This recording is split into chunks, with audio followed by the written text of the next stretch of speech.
Friday the 15th and Saturday the 16th of April 1921, a patrol of British soldiers of the notorious Essex regiment under the command of Major A E Percival were active in the Rosscarbery and Kilmeen areas of West Cork.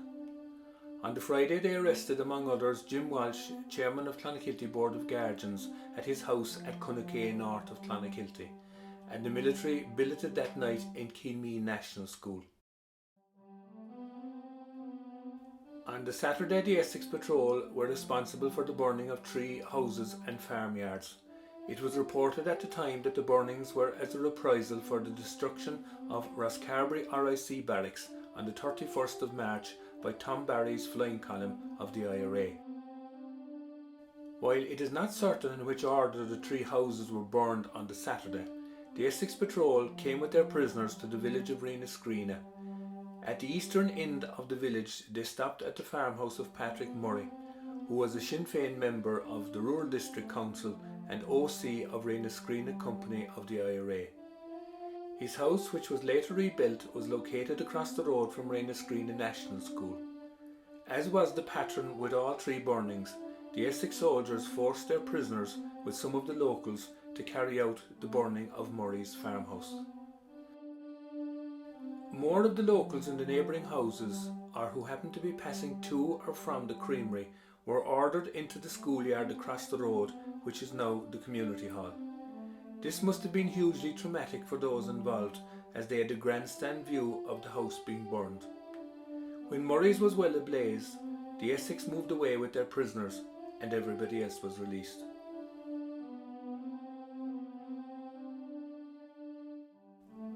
Another house to be burned that day was this house, the home of the Santry family in the townland of Castleventry.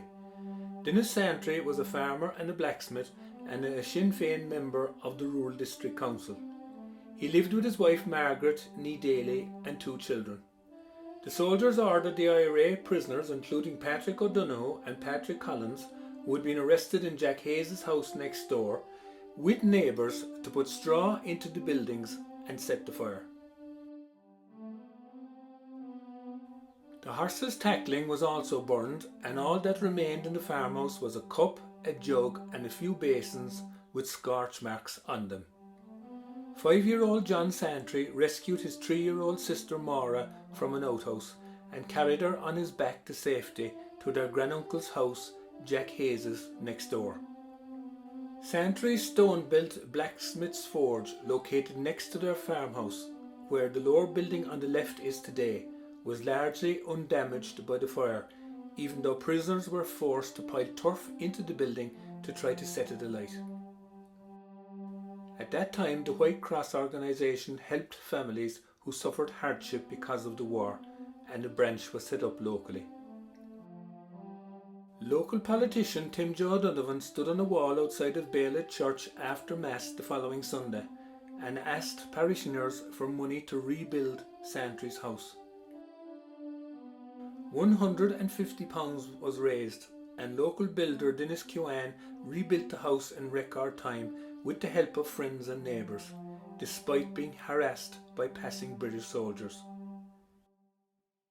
The Santry farmhouse at Castleventry is still lived in by the family, and a few years ago, during some repair work on an internal wall, blackened stonework was uncovered, a reminder of tough times for the Santry family 100 years ago. The Patrol of Essex with their IRA prisoners also called that day to the townland of Woodfield, to Johnny Collins' homestead. Johnny Collins, who was the brother of Michael Collins, was not at home that day. He was a Sinn Féin member of Cork County Council and was attending a council meeting in Cork City.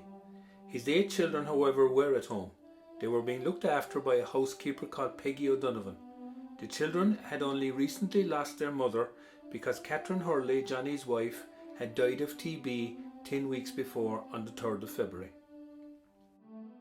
This photograph of Liam Collins, Johnny's youngest son, was taken in the 1930s when he was in his early teens. The day of the burning in 1921, Liam was aged 1.5.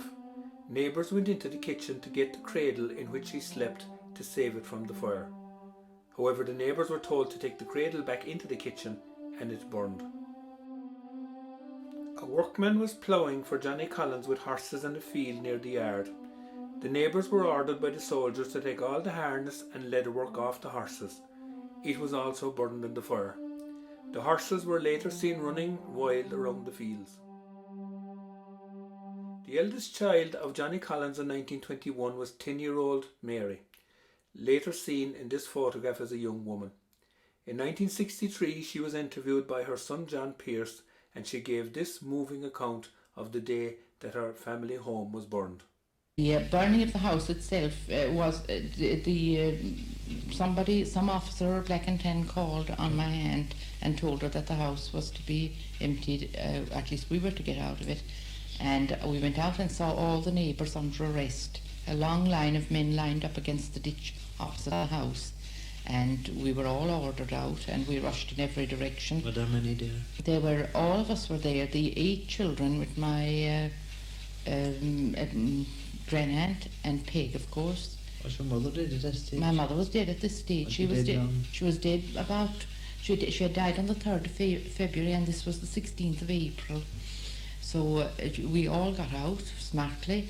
I rushed to take a hen that was hatching chickens to safety, and in my flight I met an officer who helped me, and I said to him, were they going to burn the bull? That's all I can remember, because the bull was roaring in the stall. So he assured me not, and he said he felt a monster, because it was dreadful to have to do this, because he had a family of children in England the very same age as we were, and he just could not picture how dreadful it would be if anybody went in and burnt their home. How many of the enemy were there? There was quite a battalion of them. I suppose, of course, to a child it seemed there were a lot there, but there were probably about 20. I can't really recollect seeing lorries or anything. We were so eager to save what we could, you see, especially any animals that were around, you see, to get them out of the fire. And we rushed to a neighbour's house, who was also a cousin, Annie Collins, next door, you see, and we took anything we could take there, especially the baby. I took Liam in my arms first, you see, before I went to rescue the hens, over to her place and left him there. So any recollections of the rest of the day aren't very clear, except to see the house burning, which I saw for months and months afterwards. I could always see the flames shooting out through those windows. How did they burn it? They threw petrol into the hall on something, I suppose, you see. I think they piped in some hay and straw first, as far as I know. But at any rate, it was a very quick fire. It was a very good day for a burning. And it wasn't long. They took away they didn't remain around very long themselves, but they took all the neighbours with them for fear anyone would attempt to put out the fire. So by the time these were released, the fire was well underway and nobody could do anything about it. When Johnny Collins was returning on the train that evening after the meeting in Cork, he was arrested east of Clonakilty at a small railway siding called Shannonvale Halt, where the horse railway line which serviced Shannonvale Mill met the main line. The halt was close to Keelnagrass Church of Ireland, and this is what the place looks like today. Johnny Collins was interned on Spike Island, and his children didn't see him again until after his release the following December, after the treaty had been signed. When Michael Collins heard in Dublin about the burning of his family home, he was full of feelings of guilt, and he said to a friend, "They knew how to hurt me most."